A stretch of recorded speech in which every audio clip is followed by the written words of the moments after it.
pet peeve.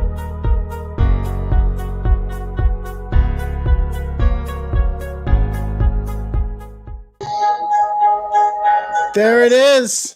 Oh my God, I messed it up already. Just queuing everything up. A little surprise later in the episode. And instead of seeing our ugly mugs, we get to see our guest video submitter tonight. Suddenly, out of nowhere. It's out of nowhere. Anyways, how are you, buddy? Good. How are you doing, man? Good. Let's welcome our audience, our one viewer, which is really just you watching our YouTube video. So this is kind of vamping, but everybody welcome to Ian and Jerrod's Hump Day Extravaganza. That means it's Wednesday. And boy, I'm very happy to reach Hump Day. It's been a long week. I got a lot to do and I still have a lot to do, but it's nice that the weekend is in sight. How about you? It has definitely been a long week. Yeah. Yesterday, I have Tuesdays off, and yesterday happened to be them testing the fire alarms in my apartment complex day. So that's fun. And sure enough, there was a problem, so they're going to have to come back and do it again later down the road. Oh, my God. Well, we'd had a problem with the fire alarms in here. They would just start going off, and they're loud. And they're not, it's a building one. So it's not like you can go and whip out the battery. It is loud and just keeps on going off until the fire department goes off. And we had the string where they would start starting at 4 a.m. Fire, it takes like 15 minutes. Fire department shows up. They look around. They turn it off. And every half hour between 4 and 8, it would go off. Wow. That would drive me up the wall. That was terrible. And it wasn't a one-time thing. It was a few. Finally, and I don't love just initiating confrontation with the people who aren't the cause of the problem. Right. There's the office for the apartment complex. They're not the ones who are causing this. So I'm not going to be a jerk to them about it. But I was like, hey, is this going to keep on going on? Because I need to know if I need to start getting a hotel room here. Yeah. And at that point, I won't be paying rent because my place is unusable. Right, exactly. That would have been kind of the next step. Yeah. To their credit, they did take action. They got the companies involved and everything, and they had the whole thing replaced, even though the company said it didn't need to be replaced. So I feel like they were advocating for me, which is good because I'm grumpy. Yeah, I'm like a low grump level. It's always a little bit of grump there. I'm usually not too grumpy, but boy, that I bet. That's a grump amplifier right there. I bet. And today is our pet peeve show, so I'm sure right up my alley. Right up your alley. But before we get into the pet peeves, do anything fun this past weekend? Did I do anything fun this past? It was nice weather. It was, and I did nothing at all. You did nothing at all. Nice. Yeah. Nice. Well, hey. Yeah, I actually had I had to work. Well, I didn't really have to work. So we got tickets for the Johnson Wales students to go to the zoo. So I ended up using one of the tickets and I went to see, right now they're doing an Asian lantern spectacular where at night it's kind of like their pumpkin spectacular, but with Asian lanterns. And these aren't just paper lanterns, but they're in the form of animals, and they turn the lights out at night and they're all lit, and it's nice. It was goofy. I think it's a little overpriced. I'm glad I got it in for free, but it was nice and then I had lunch with some friends earlier in the day and ate outside. It was just really nice to be out. I had a light jacket on and it was a nice day. So that does sound nice. Yeah. I wish I had gone and done something like that. I am the 8th. I'm getting my second shot, and I am just counting down. I'm gonna be doing fun stuff. Yeah.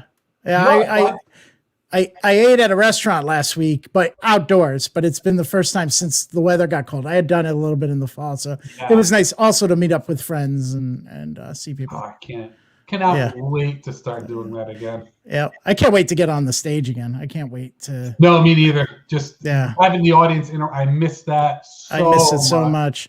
And it seems to be this week in particular, my Facebook reminds me that I used to be on stage all the time because I got like a lot of notifications from years past that, oh, here's me on the stage or a goofy picture of me, that sort of thing. You know what? Like show-related Facebook notification shows I get a million of in my memories. What's that? For a few years, you probably remember my whole shtick was me. I love check-ins. It all started when I started hosting. I forgot about this. And I'd get up there, and one of my things I always said about hosting before I started was we should tell people to check in when they're in the audience. Get it on their social media, get out there. So I'd start making a big deal out of it. And what happens? It's all of my friends who are checking it and tagging me. And tagging you. So now you got all. Yeah, I've got multiple Facebook memories of checking in for Jerrod. That is funny. I forgot all about that. Yeah, we used to. I think I was guilty of doing a bunch of them myself because it really became a thing. Like, all right, Jerrod wants us to check in. It was all because it was from a pig community meeting. If I'm not mistaken, you just said, I think everybody, we should be checking in to get the algorithm going and all that. Yeah. And then people just ran, of course, a room full of comedians. Of course they ran with it. They don't take it seriously. They're just like, Jerrod wants us to check in. I've got a funny idea. I got it. Yeah, we'll all keep doing it for a few years. And then I believe we tagged you in a couple of check-ins at places that we weren't anywhere near. I think someone did it like a hotel in New Hampshire. And I remember being part of that conversation. Yeah. Checking into shows that I wasn't at. Yeah. We want the people who don't normally check in to check in. Come on. Exactly. We have a few people watching. Welcome everybody. All right. Yeah. So for those who are just joining us, we are Ian and Jerrod of Ian and Jerrod's Hump Day Extravaganza, and we were just kind of catching up with our week. This week's topic. We're trying out a topic every week, so that not only so we can talk about it, but also so that you can weigh in. We're trying to pick some universal topics. We went a little bit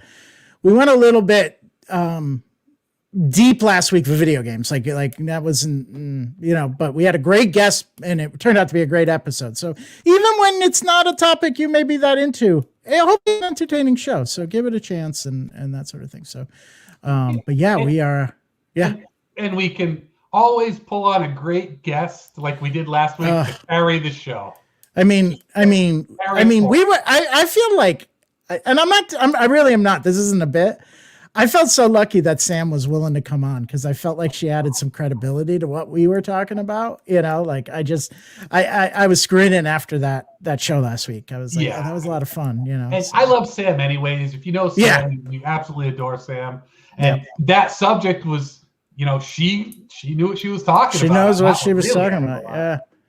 Yeah. I need to stop playing video games because I'm not consuming any other media. Like, let's be honest. It isn't like I'm going to go out jogging instead of playing video games. What it is like, I'm not reading books and I'm not watching TV or movies. So, and that just isn't okay with me. I need to consume. I got to be well-rounded in my slothliness, I'll tell you, when I stopped playing as much, when I finally said I am done with World of Warcraft, part of it was me telling myself, it's healthier if I go sit on my couch and watch stuff because at least I'm out of the chair that I'm spending all day working in. Well, you got, just like steps. Baby steps. Just like stocks, you need to diversify. You don't want to put everything into one, right? I want my entertainment to come from many different sources. That way, I need me to artificially increase my serotonin production by many different means, not just one, so. I'm paying for this whole place. I need to sit in different rooms. That's exactly it. That's, so yes, I think I just finished the time suck that was Ghost of Tsushima, which 2 weeks ago I was deep in. The other night about 1:00 in the morning, which is late for me. I paid for it the next day. I finally finished it and, it was a good game. talk about. Yeah. It was one I was thinking of getting into, but Oh, it's everything. It is one of the best games I've ever played. It's just immersive, and I don't know. I felt like, oh man, my samurai skills are fantastic because I got the buttons down. You know, you start like when I played the Batman games, I was like, oh yeah, I'm Batman now. I can block anything and do the combos. Yes. And so I think it pushes that same dumb part of your brain. it does. When you walk out of a Star Wars movie at the movie theater, you are convinced how to wield that lightsaber. And when you walk out of a Marvel movie at the movie theater, like you know what your superpower would be and how you do it. And God forbid, like you watch a Rocky movie or something and leave the movie theater, you come out just like it's almost worse when it's something real life like a human can do, right? Like Star Wars and Marvel, okay, it's got to suspend your disbelief, but sometimes I could be a prize fighter, like that'd be me. I'm gonna start boxing at 49 years old and beat Apollo Creed, or at least tie him in the first movie. Spoiler alert. 40-year-old spoiler alert. I would be much more likely to leave, talk shit, and get my ass kicked. Shutting up is the hardest thing and the healthiest thing for me. So let's get into our topic this week. And again, everybody, I'm going to need your help this week because I feel like this may be a one-sided conversation. Just the glee when we were talking about what the topic would be, and we said pet peeves. Jerrod's just the text. His excitement came through the text. So tonight we are talking about pet peeves, but and Jerrod has made a list. Another spoiler alert. But we want to hear in the comments what your pet peeves are, and I bet you're going to pick some of the ones that Jerrod may have. So that'd be good. He'll feel like he has solidarity with the audience. So please, in the comments, however you're watching, write them in. And then if someone really feels strongly, again, we're not opposed to bringing you on camera. So just reach out and I will send a link. So, all right, let's get into it. Pet peeves. Pet peeves. And I've got to say, I was telling Ian before the show, I exist in two bubbles in my world. There's the Jerrod that is incredibly laid back, cool, nothing bothers him. And then there's the Jerrod who is so incredibly neurotic that it's like, how does his blood just not start shooting out of his ears all the time? There's no middle ground for me. It's either incredibly neurotic or incredibly laid back. You're like Bruce Banner. Yes. You're either a mild-mannered scientist or you are a rage monster. That's right. And this is Hulkanoid. I'm always angry. In the comments that had come out before in the Facebook post, Sam had put one in there that is classic pet peeve of mine, and it's the people who don't put their grocery carts away. Drives me up the wall. No matter what, I put it away. I look around to make sure people see that I'm putting it away because I hate seeing when people just leave it. It infuriates me so much that the things that get on me about the grocery cart being out, like the wind could blow it into a car, right. Parking spot. None of that is enough for me to go and put somebody else's grocery cart away. I don't know why that is. Oh, so you just leave, you get so mad you don't fix the problem. You put yours away and then everybody else is infuriating and you will not help with that. Exactly. It's one of those things where like cleaning up somebody else's mess that they just left out. You resent it and you feel like you're enabling it. Yeah. The good of mankind just goes out the window. It goes out it's kind of contrary. All right. So I have a problem with this because it does real damage, right? You're right with the wind. It's on hill. Those things roll even when you're putting your groceries in your car and you have to keep a hand on it and that sort of thing. So that's it. Now, but I have a question for you. Yes. So stores that have like islands where you can put the front wheels over the curb and it locks into place. How do you feel about that? Ooh. So now they are no longer able to roll in theory, but I do believe this. do you have any? Is it still? I mean, it's still not the contract you've made with society, right? Yeah, I'm still right. gonna get aggravated by that. Okay. Like even if it's anchored down, to me it'd be like if somebody put it like right across the front and shoved some cardboard in to lock the wheel. Yeah. Like, okay, you're gonna keep it from blowing away at people, but it's still gonna piss me off. Well, and the other thing is, I feel it's even more egregious in COVID because, and I have faith in the stores. I don't know if they're really doing it, but each cart is supposed to be washed down before it goes back, becomes available to be the cart for the next person. I don't know if that's happening all the time. I've seen the cart people come out really quick after dropping off a thing, but still, I feel now, and they have so much more work to do, put it in the corral. And then it's just, then they just have to hop to corral, bring it in, wipe everything down. And then that's the other thing. I won't take a cart out of the corral. Like, cause I want in my head, they're wiping it down. I want one that's wiped down. Right. So I feel like in COVID, it's even more egregious. As the more of the studies have come out, if I understand it correctly, like the contact isn't a big deal. Yeah, really not a big deal. But I still like the idea and I'm sure it's not going to continue on, but I still like the idea of carts having the handles. Well, yeah, and also the cold, right? And also colds, right? We're going to have to worry about colds at some point. So it'd be nice to get a freshly sanitized. Or I'm even good with I just grab a wipe and do it myself. Like they have the I'm fine with that too. Like in the future, I'm fine with that. So yeah, when it comes to that, I am good with it. If it's like, okay, I've got to take this extra step, I'm cool with that. Yeah. Cool. Yep. All right. So that's one. And that was more Sam's, but you're on board. That was Sam's. Yeah, and it was a great one. Great one. It was a great one. If you're watching Sam. this or if you're going to watch it later, great. That was a great one. So we make a point. We don't want to make our shows political. Right.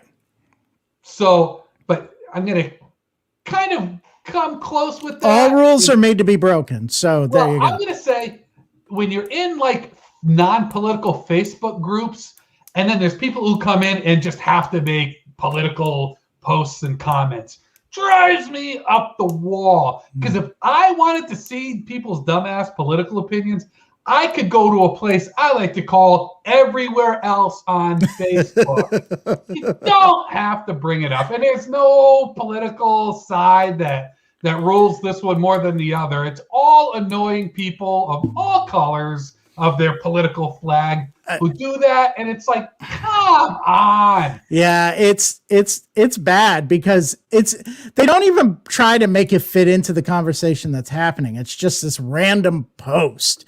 We have a contentious there's a vote coming up in South Kingston about the school. They want to upgrade the school facilities, and there's a really vocal, I don't know if they're minority or majority, but there's a vocal contingent of the town that are really against this.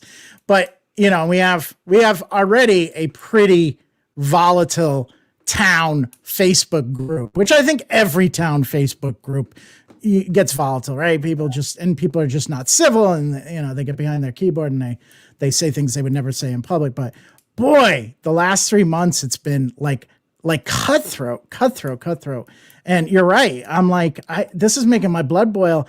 I don't have kids and I rent. So other than my car tax, I mean, my rent pays taxes like my landlord has to, but it doesn't really impact me as much, right? So I'm like, and also I tend to be like, education's important. And is this where we want to save our money? Not getting political, but that's kind of how I always fall down on those type of things. But I'm in one. It's a pretty big sports group, and it's a lot of military veterans who are in it. And I am definitely in the distinct minority when it comes to political leanings.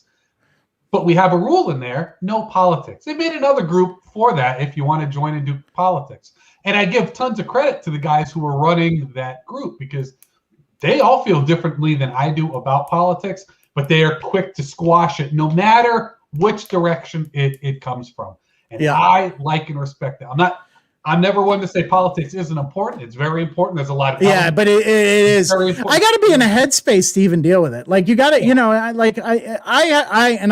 I do get political, and I come from a political family, but I do believe there's a time and the place, and I think that's why people get into so many arguments, because families to get together at Thanksgiving, that's not the time to talk politics, like you need to be in a headspace, and it's stressful enough, right? So. Yeah, well, I think it kind of close this is just my feeling on political discussions in general. It's not as much about the side of it. It's any political belief that's different than mine, I know is wrong. And I can't understand why people don't get it the same way Perfect Me gets it. Exactly. I say that all the time. Why don't people get what Jerrod thinks? It should be a t-shirt, Right. Yeah. All right, next.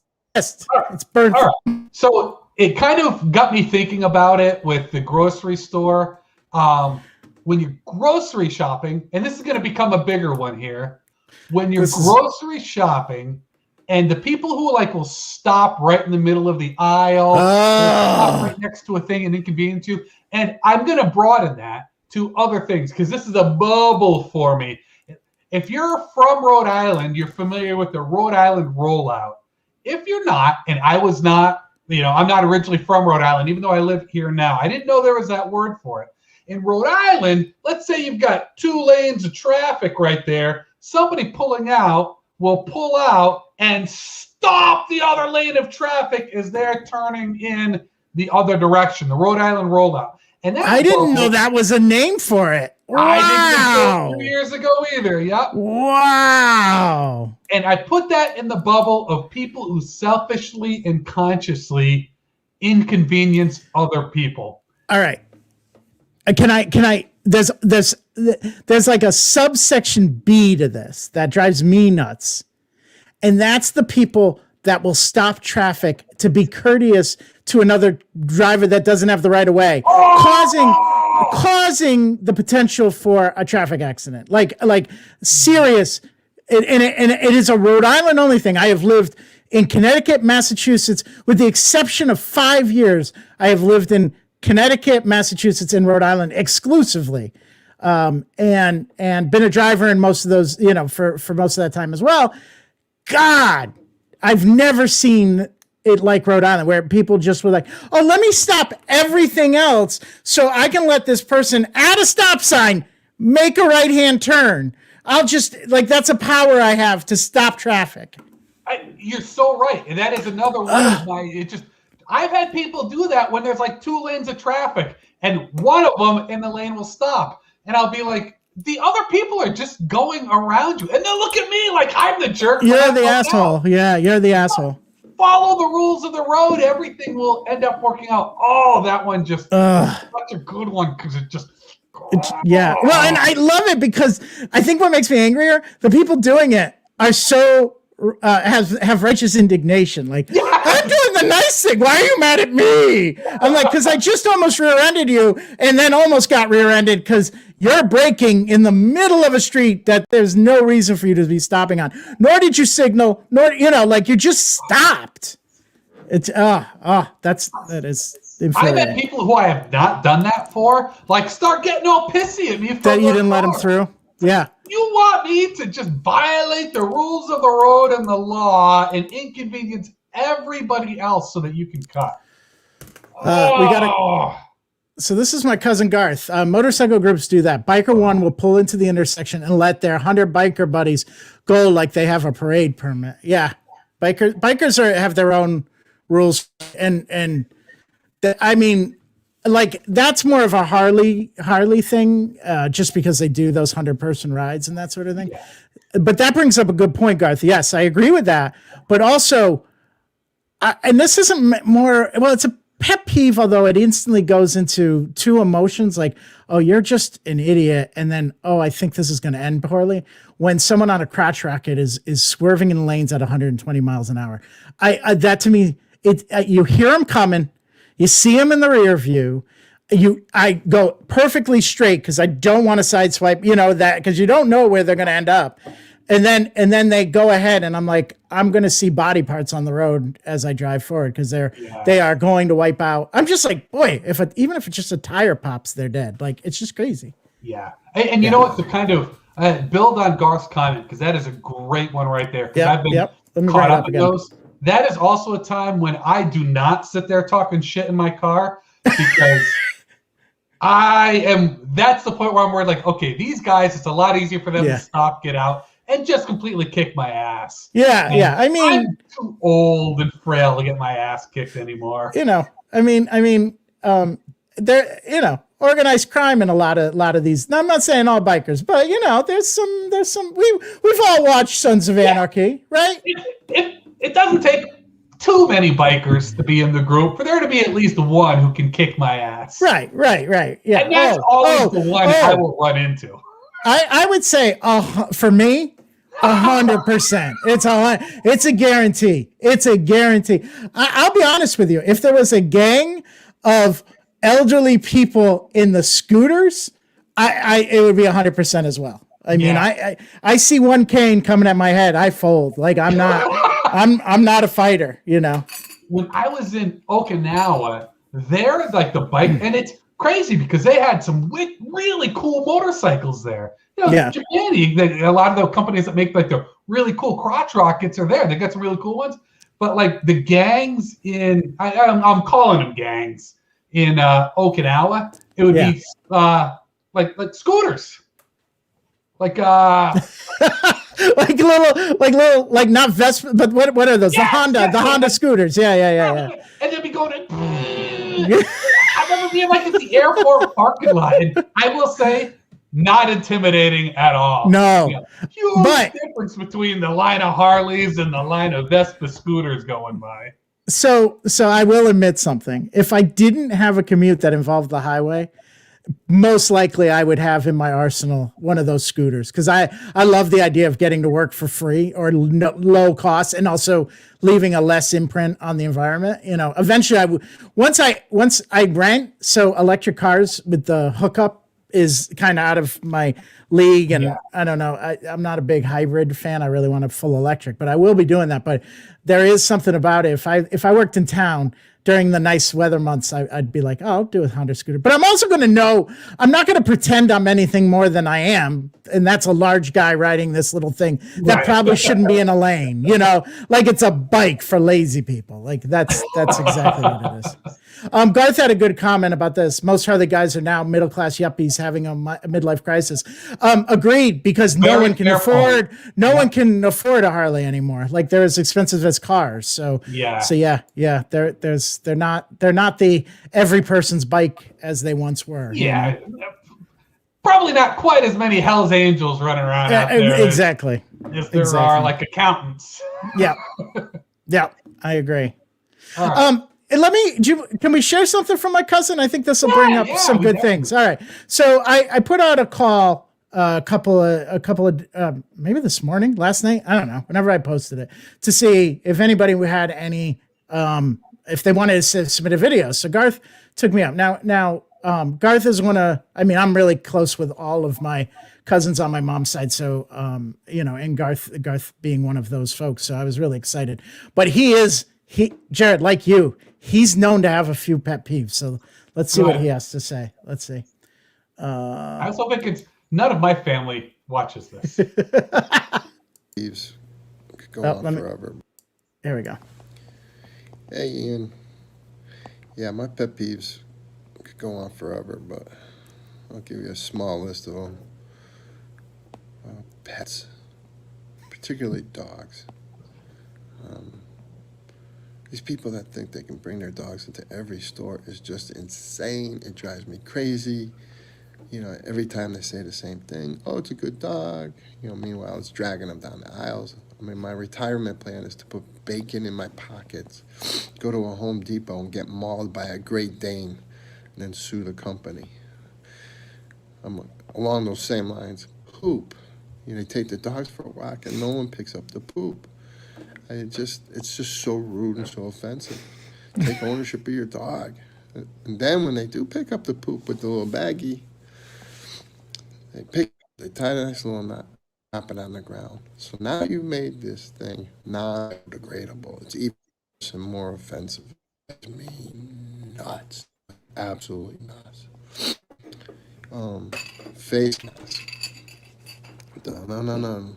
I really like face masks. For some reason, it's one thing out of this pandemic that I'm going to miss. I think I'm going to continue wearing the face mask. I don't know. I kind of like hiding my identity. But could we just make one color? Now in the morning, when my wife's getting dressed, it's just one more thing to say. Does this go with this outfit? Oh, God. It drives me crazy. Cash register receipts. Do they need to be 4 miles long? I mean, they have your tax return on there, your health record is on there. It's got everything on there except for what you just paid for. It's unbelievable. And then the one time I was responsible and saved the receipt. I bought an electronic device, thought maybe I might need this receipt. I put it away, I saved it. Sure enough, failure in the electronic device. I pulled the receipt out, excited that I did the responsible thing. And the ink on the receipt faded. You couldn't even read it anymore. It was 4 feet of blank paper. What is the freaking point? So, I guess the other thing would be kids with their whatever. They all think they've invented this new language. It drives me nuts because I'm reading text messages and whatever and the stupid emojis and then the LMAFOA or whatever it is. I'm like, what the heck is that? Oh, you're so stupid. You don't know what it is. I'm like, I'm the stupid one. You guys basically just came up with the first letter of a bunch of words, and you think you're rocket scientists. You couldn't even spell half of those words. Oh, that drives me crazy. I don't know. I could go on forever. And I guess the last thing is family. What's the point of family? They're just like forced friends. Who needs them? I'm just joking. Love you guys. Bye. So my cousin Garth, everybody. That was incredible. Wasn't it? So on board. Yeah. All of them, I was like, yeah, and none of them are on my list. It's like, I want to sit there and talk about all of those because I hate all of those things too. So funny. So you're absolutely right. I was thinking about it, and then I knew he wasn't against masks, so he got me there. I was like, masks. I was like, anti-mask wear? Nope, not putting this up. But then I agree. My thing with mask is the people that don't put it over the nose. Like at that point, why even wear it? Because all the thing, But anyways, that's But I agree. I was like, oh yeah, there are a lot of choices. There are, and if they were just white, it would be a lot simpler, or just black. Black would be better because they'll look cleaner. Well, yeah, I was about to say because yeah, exactly. Reusable. Yeah. So, thanks, Garth. That was awesome. Great job on that, Garth. I love that. That came to me like he must have done it. It must have been first thing this morning. I got an early morning text from him, and I'm like, oh, he must be talking a little low because everybody's sleeping. God, that was so good. That was so good.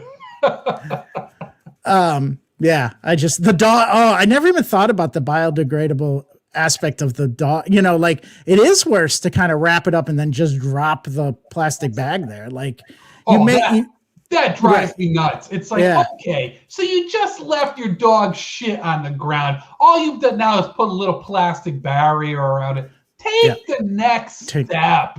The dog carry it around inside of it. You can carry it in your hand. Oh, I got a question for you. If you were on a walk, and you don't own a dog, I don't own a dog, right? No. And I love dogs. I love dogs too. I will at some point, but I don't right now. Is it okay if you're walking a dog and you get a bag and you do the responsible thing and you put it in the bag and you carry it with you? If it's trash day, is it okay to dump it in somebody else's trash can? My personal opinion on it is that yes, I think it should be. If you're doing it and it's like that's the tipping point where somebody might get charged more or get in trouble, then of course not. But other than that, like to me, on trash day, those trash cans that are out there, Those are free reign. Yeah. So all right. 3 white dudes says it's okay, so that means it's official. Right. So it's three, a quorum. yeah, it's a quorum of the white dudes. Yeah, I always I wouldn't go into somebody's yard to do it, especially not on trash day, because they're gonna have to deal when the poops in there and all that stuff. But if trash pickup is imminent, and the owner, unless they open it up for some reason, would never know, to be inconvenienced. I don't care that they know, it's about the inconvenience. That's I think that's fair game. Yeah, to me, you're not adding an additional foul smell close to their house. Right. It's on the sidewalk. It's going to be gone. Just make sure it's well sealed so it doesn't open up in the trash bag and create. Smear it all over the top. Exactly. Don't do street art with it. Yeah. That would be poor form. Street art, poop street art. That's the next. I'm the next Banksy. That's going to be my medium. All right. What I know you got more. Oh, I've got more. I won't spend a lot of time on this one because people can dislike me for it. But people who don't mute during conference calls or Zoom calls or things like that, pet peeve of mine, drives me up the wall. So, are you okay if they're quiet and not muted? Is it just not muting, or is it? It's the noise that. It's the noise. Okay, yeah, I 100%. I'm one that, because it's me, I rarely mute because I forget, but they're not hearing me, right? So because I'm not doing anything. Although I have to admit, I was chewing gum and I forgot my mic, and I have this mic, so you can hear everything. And someone was like, glad it was my friends. They were like, you're chomping. I was like, oh, I'm sorry. So I will tell a quick story that involves the time I was on a conference call. So I had just gotten this new. It was in my last job. I was on conference calls all the time. Mm-hmm. You got to use the restroom sometimes when you're tied to a conference call. I got one of the wireless headsets. It's a little thing that connects to the phone. The headset wirelessly connects to that. Great. One of the first calls I had was one I initiated, but it was for other people to talk. And there was at least one person on the call who talked a lot. So I had the wireless headset in, and there's a little button on there to mute it. So I press the button, you hear the little beep. I'm like, can anybody hear me? Nobody says anything. They keep on talking. I'm like, okay, it is bathroom time. So I go into the restroom and I do my dirty, terrible business. And when I finish, I'm looking right down, it flushed the toilet. You're looking at it. And the call suddenly went silent. And somebody said, did someone just flush a toilet? Was not actually the mute button, and just nobody freaking answered me when I asked to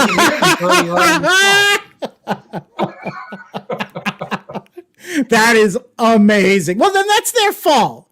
That is their fault. If you don't, their fault. Completely. Yeah, no, at that point, you were being risky, not answering. You don't know why you were asking. That's that. I think that was a foreseeable outcome. They should have said something, and exactly. But I wonder if that's why your muting is such a pet peeve of yours, because it went so poorly at one point. Before that, to be honest. Oh, it was okay.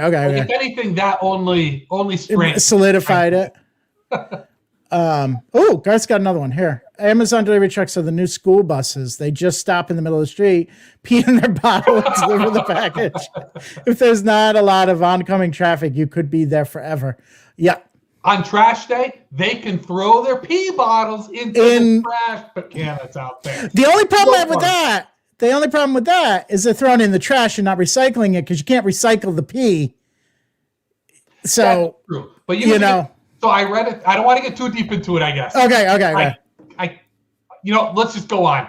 We'll save that for another show. Yeah, we'll do an Amazon, how to pee at Amazon.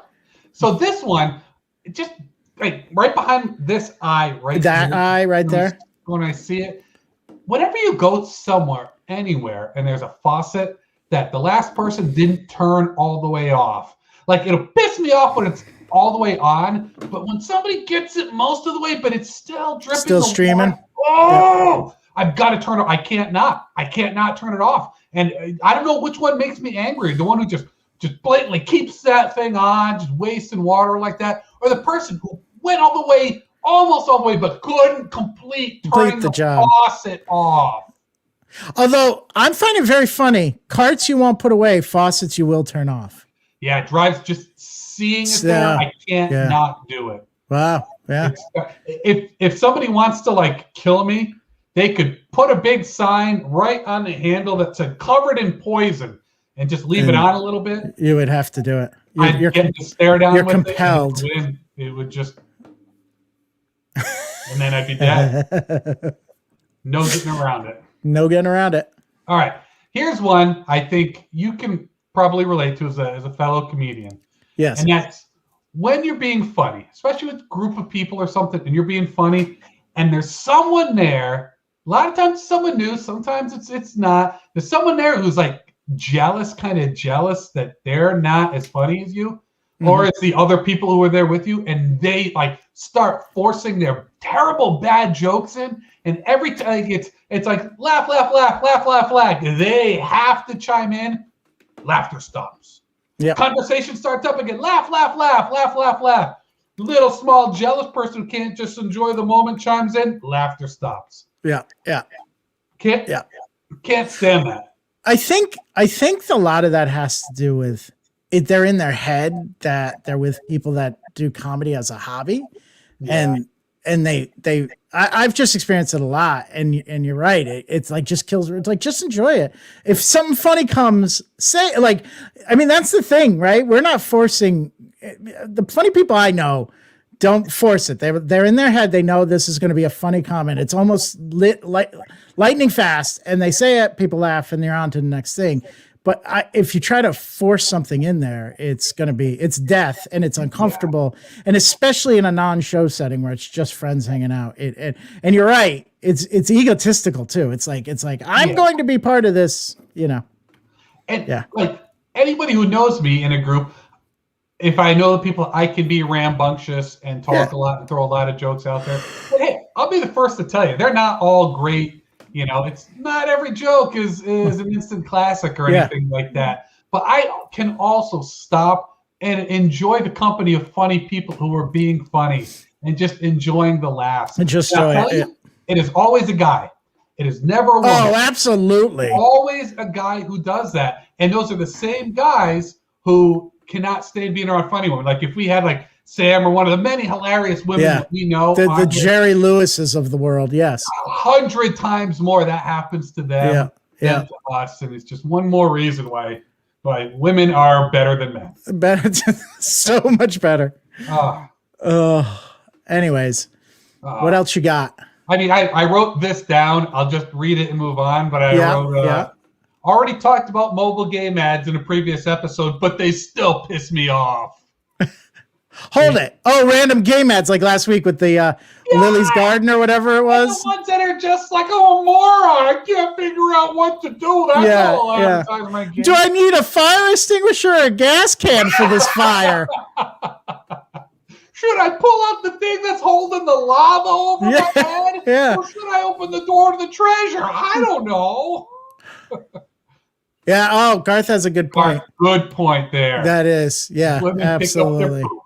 Absolutely. Good job. All right.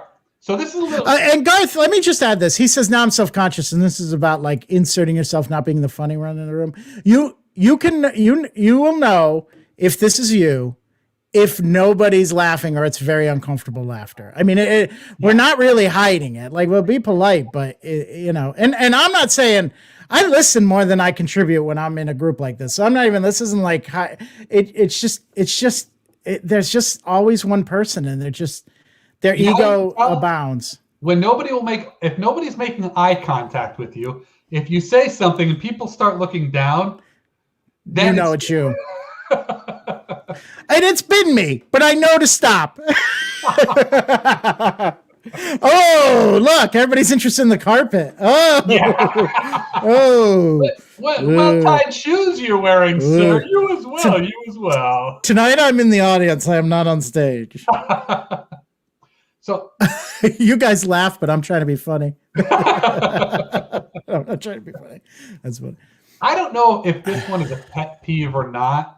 Yeah. And maybe if it's not, maybe we'll save it for a future episode. But I'm going to say, whenever I'm playing a new board game, the first time the person explains how it's played, the rules of it, I never understand it. Never in my life have I understood how a board game works the first time it's explained to me.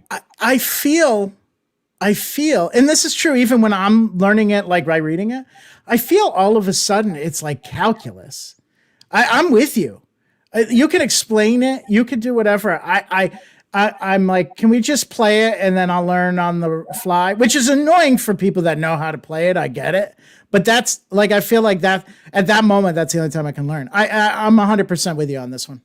Yeah. And then, it comes out because they'll say it'll make sense once you play it. And you know what? Every time anybody's ever said that, they've been absolutely right. But I'm still pet peeved because I'm not angry, but I'm annoyed, and I'm not annoyed with them, and I'm not annoyed with myself, but I am annoyed with them, and I am annoyed with myself. It's just kind of the way the world works. Yeah, I agree. It's just like no one wants to be in that situation where it doesn't come easy, right? Yeah. And it's like they're reading you a story. They're reading you something out of a book or something. Don't read me a story. I don't like when people read me PowerPoint presentations. My parents stopped reading books to me when I was very little. Maybe that's the part that gets on my nerves too. Yeah, I agree with what Garth said. But Garth, I will say this, and I think we talked about maybe doing a board game episode. There's a whole category of board games that are collaborative to take that out of it, where everybody has to do a part to win. Everybody wins. That sounds lame. It sounds kind of like, everybody gets a trophy in soccer and all that stuff, but they're actually pretty fun because you have your own strategy to be effective, and it's about teamwork and that sort of thing. So there are those type of games, and as an adult, they're really fun because I'm one that I either get annoyed at other people being competitive, or I'm the one that's competitive if I really deep down look, and I don't like myself like that. So it's I need to go in with a headset that, like, I have to be the one that's just making jokes about everything and not taking it serious, because if I invest in it at all, I'm the one that's going to be the maniac. I'm the same way, and I don't want to get angry for losing a board game. I don't want to be that guy, so I do have to kind of force myself back a little bit. Yeah. I think that's why I gravitate to like I've been playing a lot of Dungeons and Dragons lately, and that because it's collaborative in nature. I feel like last week I killed a wyvern, which is like a baby dragon, or a small dragon. We didn't think it was going to happen, and I felt really good afterwards. I was like, oh, I pulled my weight for the team. Usually I'm the one that doesn't pull my weight and that sort of thing. So yeah, that was a little geeky. I apologize for that. This may be a little nugget for a future episode. Yeah. Never played Dungeons and Dragons in my life. Never once. Maybe we'll save that for a later episode, because I feel like I agree. Let me just say this. There was a 30-year gap, and the gap ended about 2 years ago. And I've been playing with improv people, and that makes all the difference in the world. Like, Jerrod, I think you would get into it so hardcore. I think it would have to be around other funny people. Absolutely. And we don't take ourselves serious. Everybody names their character a pun. Like it's one of the people playing is Eric Fulford, who's one of the funniest people around. Like it's fantastic. Anyway, that's the only way I could do it. Do it. All right. So here's a pet peeve of mine. Right, I love this list. It's as long as Garth's receipt. When you're eating chips that you're dipping in something, like maybe it's corn chips and salsa, maybe it's like Ruffles and the onion dip, maybe it's just your potato chips and hummus. But when it gets to the point where the chips are really small, they're not quite crumbs, but they're not full chips. Right. And it's not like all of a sudden, No. They start getting smaller, and it's like you got to hunt for the full chip. Right. But then it gets to the point where it's like they're too big to eat as crumbs, but they're too small not to try to dip. So you can't stop yourself. So you end up getting whatever the dip is all over your finger. Yeah. And you basically just like I don't want to use the term fist fucking, but you're basically doing that to the salsa or whatever, just with a few little small chips in your hand, and then sucking all that out and shove it in your mouth. At that point, you're basically eating dip with a little crunch in it. And I can't not do that. Like, I can't stop and say, these chips are too small to continue dipping. I will eat them plainly. Or, I don't know, put some dip in there, mix it around, eat it with a spoon. I don't know what I'm supposed to do with them at that point.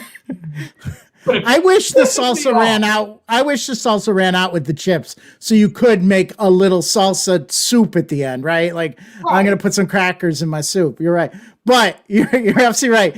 And it would be a travesty to just throw out those. They are too substantial to throw out. Like that. You know, like 20 of these equals a full chip, right? I mean, there's hundreds, if not thousands of those. So you've got about 50 other good chips in there, right? Right. What am I going to do? Make like a little tiny thing of mac and cheese and crumble them on top for a crust? No, you're stuck with them. And you got to do something. You got to do something. And like when you've been eating chips of any kind in dip, you can't not just eat the chips plain after. You've been dipped at that point. They taste terrible afterwards. It's horrible. It's horrible. It changes the whole flavor profile of the chip. You go back and you're like, whoa. Yeah. The hot dog to hot dog bun ratio is a crime against humanity, but the chip to dip ratio, egregious. Yeah. Egregious. It's almost like you should just get like a gallon jug and call it a day. Like, yeah, but you know what? Even then, now to think about it, those little like quarter chips at the bottom, I'll even get to the point where I'll like get a bunch of them in my hand, like a little tiny pile of little tiny chip parts, and try to dip that, which is basically as I show, it is basically dipping my thumb into it. Oh yeah. Through these two fingers right here, the nose picker and his brother, and sucking it You're not coming out with clean hands. You are not. I don't care what you do. No. I mean, I'll be honest with you. Sometimes I go with a little gusto. Even a full chip will get a little messy. If I don't. Or if I'm having trouble getting the chip. That's the other thing. Those jars sometimes. Could we make them Tostito size so they can receive the chip? And I know people say put in a bowl, but that's not. You can't give me that salsa jar and expect me to dirty a dish. No, I've got a jar already. It's a receptacle. It not is. Putting it in another receptacle. Exactly. Not a millionaire. Yeah. I'm a butler. Yeah. Those dishes don't do themselves. Right. I mean, unless you have a dishwasher, then kind of they do. But, kind of, but still. But I don't. I'm a hand washer. That's what I have to do after this show. I have a sink full. And that's why at parties, at parties, I have to force myself to stop so I don't become that guy. There's a lot of things I won't do on first dates. Like we're not eating pasta. We're not eating barbecue. Good call. And we're not having any kind of chips and any kind of dip because I am I don't know. I was about to say I'm at my most unattractive. I think there's a lot of points in Jerrod that are at my most unattractive, but that is definitely one of them. Oh, Garth this is genius. Brilliant. I love it. Millionaire Garth. I want, come on. You know the jelly that you can squeeze out? Yeah. That for salsa would be, I might get that jelly, and when I finish and then just start pouring my salsa into that. There it is. You need I agree. Oh my God. That's genius. That is genius. So brilliant. So Jerrod, I have a problem. We were talking about, what you won't do on first dates, and a lot of it had to do with making a mess of your body parts, either your hands or your face, right? I have that problem, and this is even pre-beard. I mean, up until 43, I was pretty much clean shaven. I can mimic people eating ribs or messy things. They will come out clean, like totally clean. And I look like a 2-year-old in the high chair after eating like chocolate cake. Like I don't, and I'm constantly eating and then wiping and eat. But when I'm done, you could still see the sauce got here because the napkin isn't enough to You can still see the stained red of where, and I mean, it's not here. It's like here. How is that happening? It's like you need a bib, but instead of going over the chest, it goes over the face. So like a bib that goes over your head with like 2 eye holes, a nose hole, and a mouth hole. Yeah. Yeah. So really what you're saying is we need a GIMP mask. Like from Pulp Fiction. Which it's like it solves one first date problem, but it definitely creates another first date problem. That isn't gonna, if it's a first date, I mean that's a big swing right there. That's a big swing. Most likely you're gonna, no, that's not gonna end well. You're not gonna get a great rating on the dating apps. You know? Right. Yeah. Yeah, I gotcha. Why won't you text me back? I don't know. Oh, no, you don't understand. If I didn't wear that mask, I would have been covered in sauce. You wouldn't want to see that. I don't want to see the mask. Oh my God.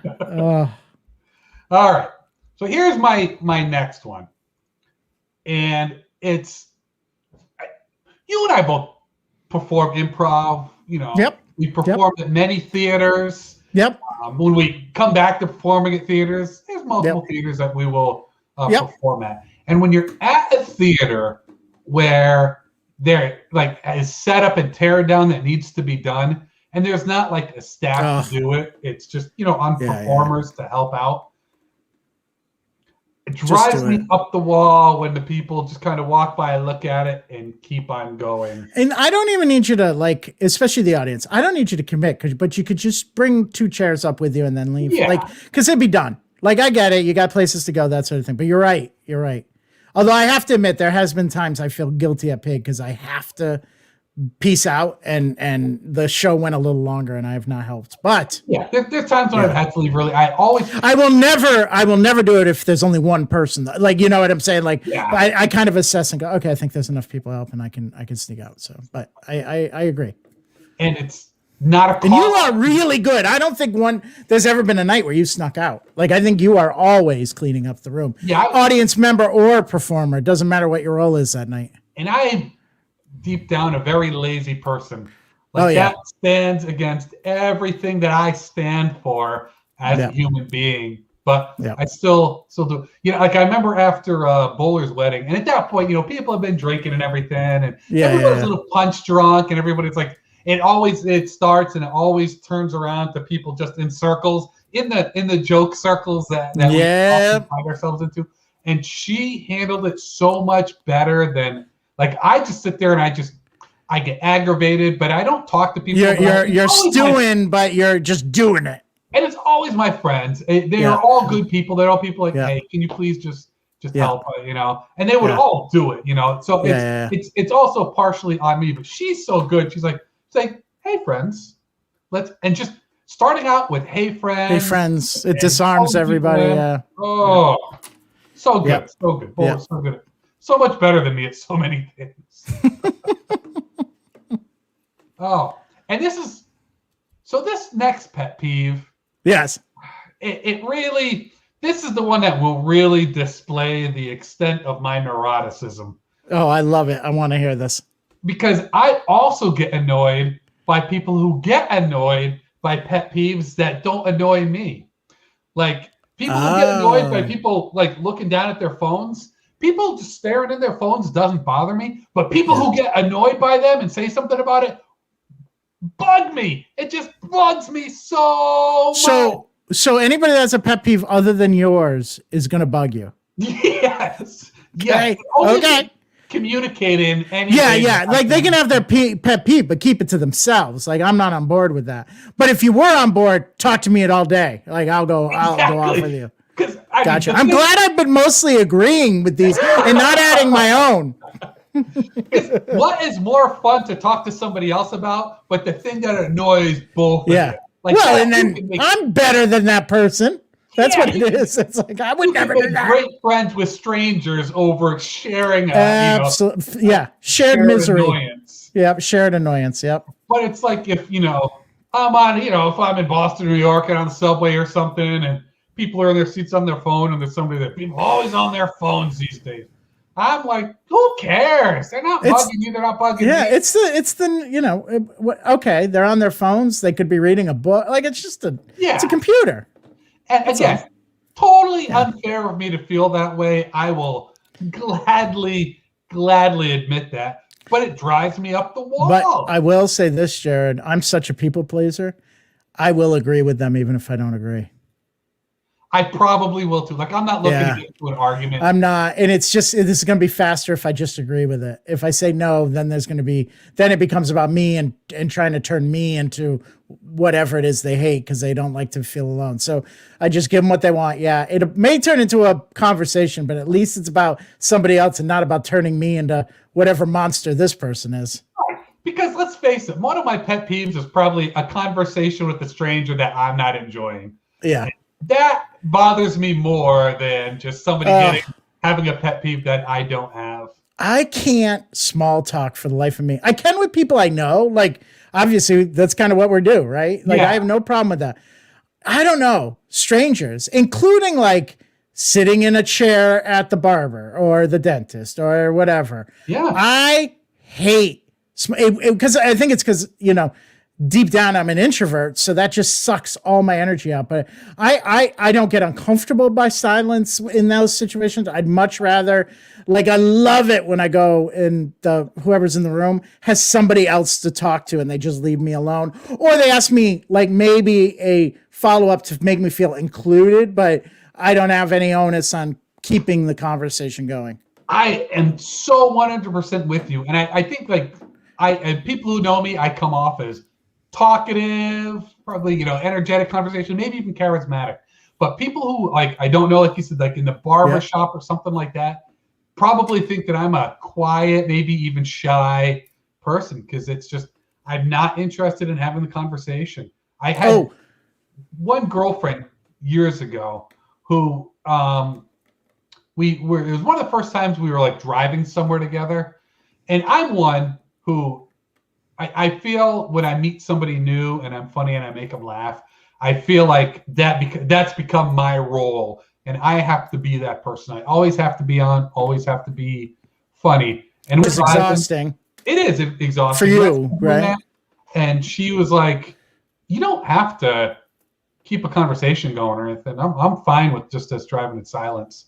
Yeah, best relationship I've had in my life. I like when you get to that point in a relationship and you feel, I can't remember what movie they say that. I just like that we can just sit here and not talk. Like it's share the space, right? I will say one caveat, and I think you'll appreciate this because I bet the same. I will always talk to strangers after a show. Like I love when people come up to me after a show and either say it was good or thank me or whatever. So don't let anybody stop coming up because, Ian doesn't like talking to strangers. There are times when you expect it. I think it's the times when I'm not expecting to have to talk to somebody that it really bothers me. Not only do I agree with you, I've actually said before that like after shows at Pig or really anywhere, that I think the performers should be by the exit. So I totally agree. We're the hosts of the party. Yeah, I truly feel it. When I first started doing improv, it was Comedy Sports in DC. Yeah, that's how it. And when we ended the show, we lined up right over by the exit. I love it. We should start doing that. We could do it on the teams we're on. Contemporary Theater Company in Wakefield does that, and I've always thought that was pretty cool. Like they exit the theater out the lobby, and then when people go through the lobby, they're right outside making a gauntlet, and it's really nice. They're also like plugging the next show, and like it turns into a whole thing, Well, I feel, and this is a little off subject now, but I feel like as performers, all performers, we have that responsibility to our audiences. We're not filling up Times Square. We're not doing Comedy Central. Right. When you're in a local theater like that, you should do it. And the audience members are there because they enjoy the show. And I think, what I found is when you line up, you find out that there's a lot who do want to tell you, just say, hey, it was a good show. Hey, I think you're funny. Maybe even just they thought you were really funny, and they'd just love to have a brief conversation, share a few words with you. And it's intimidating to do that when it's just when we're in a circle of performers. Well, and the other thing is, Jerrod, it's twofold. Yes, it's for the audience, but it's also, especially before we went to COVID, we had a lot of those levels forming house teams, or not house teams, but their own teams and performing. And so if we're all lined up, it also gives us a chance to talk to one another and go, oh my God, that was so funny. But a lot of times, if you're not on last, they've disappeared, or they've already got their own conversation going by the time you're off stage. But if we ask everybody to stay and do that, I think and I love it. I love the idea. We should make that suggestion. Yeah, This is really inside baseball for folks, but yeah. But anybody who's a performer has a felt that on that. Especially I think improv. I think I can understand stand up because it's just one. You're one person. But as somebody that does concerts and comedy, like stand up comedy, brings them to the campus, all the best ones, and I'd say it's 99%. Say, hey, I want to come out and meet everybody afterwards. Like awesome, they'll like, can you set up something in the lobby? And they'll announce from stage, like, if you want to hang out, I'll sign autographs, get pictures with you. And I'm talking about like Saturday Night Live comedians, so not just regional. I'm talking about some folks with national known. So I don't think it ever goes away. It may be different. You may have to keep a little bit of a gateway because of the fame and that sort of thing. But the best ones, and the best musical artists that do it, country music artists. I'm not a huge country music fan. They are the best to their fans. Like they spend hours after the show. I have put on shows with country artists that the hangout afterward was longer than the show, and that it's because they will talk to every single one of them because they know it's those. They're in business because these people came out to see them, and if they want a selfie, they're going to get a selfie, right? And I've seen it time and again with country acts. Like they just know how to treat an audience. Yeah. That's so great. I can remember every time I've seen a stand-up comedy show, and then afterwards when I've gone to leave or you go somewhere else, and one of the comics that night is there and is talking to you, having a conversation. Yeah. It's like, that's the difference between someone you enjoy and someone you become a fan of. Yeah. Well, I find comedians don't keep the barrier like other kind of entertainers are. I mean, it's such a small community. It's so funny. Now that we're in the comedy realm, there's not a lot of separation to folks that were famous. In fact, I don't know if you saw this, you probably did. 2 of my comedy friends had Facebook friends suggestions, separate. These are separate friends, had Facebook friends suggestions of someone really famous. Someone had BJ Novak, and somebody else had oh God, he's my favorite.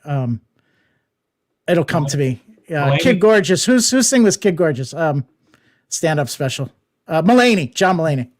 Yeah. So I was like, all right, that's cool. I'm down with that. So I have a feeling like in the comic world, it's always been known that as soon as you start making a name for yourself at the comedy club, it doesn't matter how big everybody is, they kind of welcome you in and that sort of thing. So yeah, well, I think for the most part.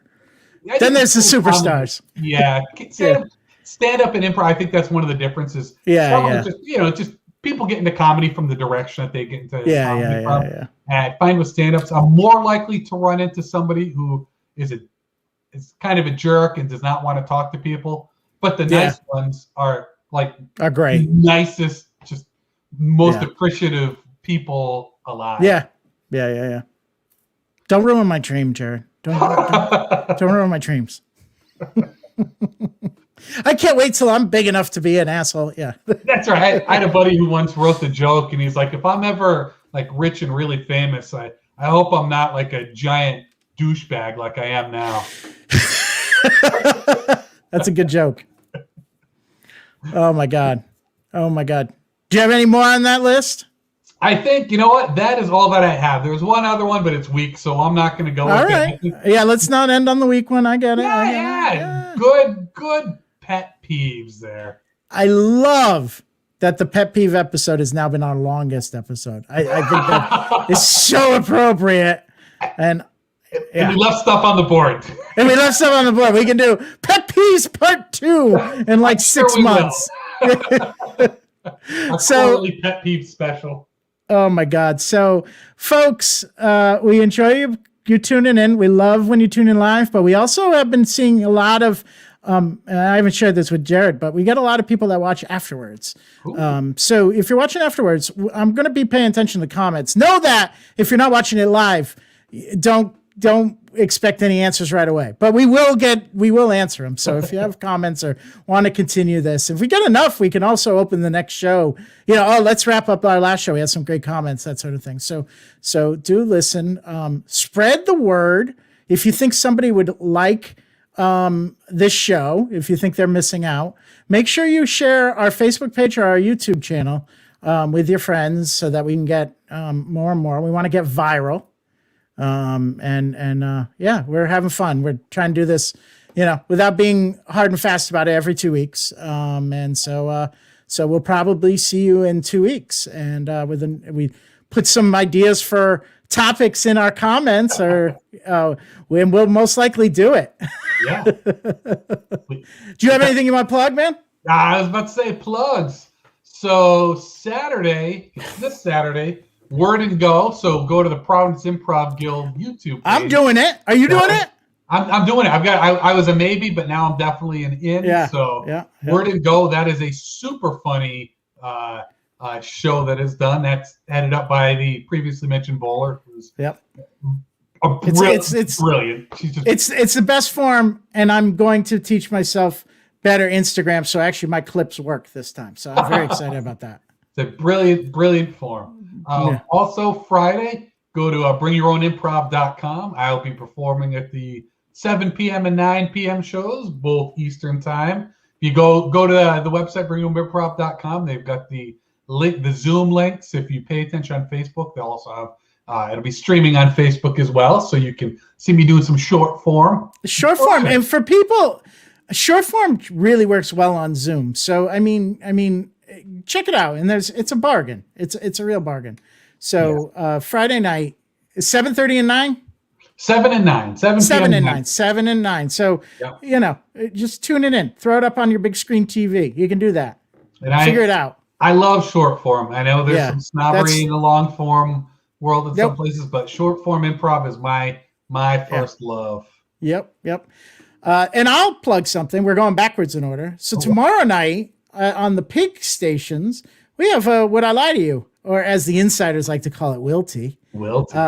With our friends from Chicago, Stephen. So Stephen Dion, Chris Iannucci, and Rin Olsen are returning. The Chicago trio. They've all been studying a real big, important improv out in Chicago. And they're going to come on and delight us all and take on 3 Pig regulars on Would I Lie to You? And and of course that is hosted by Wooly Shackleton, who has a striking resemblance to me, I've been told, but remarkable. He's kind of an asshole, so that's not a compliment. So Wilty is a very funny show. Yeah, so that's tomorrow. That's tomorrow 8 on all the Pig channels. Go to YouTube. That's where all the fun comments are. And Jerrod, I will say this. I'm not paid to say this, but Jerrod is one of our top commentators. I love. In fact, there's been weeks I'm like, I can't put another Jerrod comment up here. There's been too many. I need to get somebody else up there. The best, and I don't get to do. When I can make a comment that makes either you or somebody who's watching crack. Well, and you'll know I cracked because it'll be before I show it. So that's a little secret. Or Willie cracks. Willie will crack while reading it. So if you see the smile across Willie's face and then your comment came up, because I'm not holding it back, right? It's going to be up there next. That you really know. And then usually I let it go. Like I'm like, all right. But you want to see. Because sometimes they just take me. Like I want to interrupt everybody, be like, stop what you're saying, because it's not funnier than this. It is not funnier than this. And I will say it's far from just me too. We have some people. Who I am crying. Oh, Rebecca and I don't even want to start naming because I got to name them all. Jordan. Jordan. Chloe. Every time I watch, Chloe has a great LG. Sam. Nowhere. Slaving. Bowler. Alyssa. I mean, I'm kind of like makes the comments that like a lot of people make the jokes. It's like, oh, I could have thought of that, but Bowler will be the one to make the jokes. That's like, why could I never think of that? And then it stops all the comments because no one's like, I can't do better. Like it was, she heightened it to the point where you can't go past. You got to just wipe that and start with another thing. And I hope you beat Bowler. and so many more, so many other, so many people others. there. And Yeah, and we've been getting folks from my buddy's place out in Pennsylvania, Happy Valley Improv. Cool. They've been joining. They've been on it, and now they're in the audience. So it's kind of like we're combining worlds, which is kind of fun, you know. So, and Natick Improv, we've had a few on. So yeah. Anyways, tomorrow there's a lot of seeing Ian and Jerrod over the next 3 days. So don't be sad. This is over, because you'll get tomorrow night for me and Friday night for Jerrod, and both of us Saturday night. So yeah. Very nice. All right, my friend. Let's wrap it up. I hope you have a wonderful week, and I'll see you in 2. I'll see you earlier than that. Yeah. So, and thanks again to our audience, and thanks Garth for that awesome video. We really appreciate it. Very good video. All right. Let's wave awkwardly until the video stops.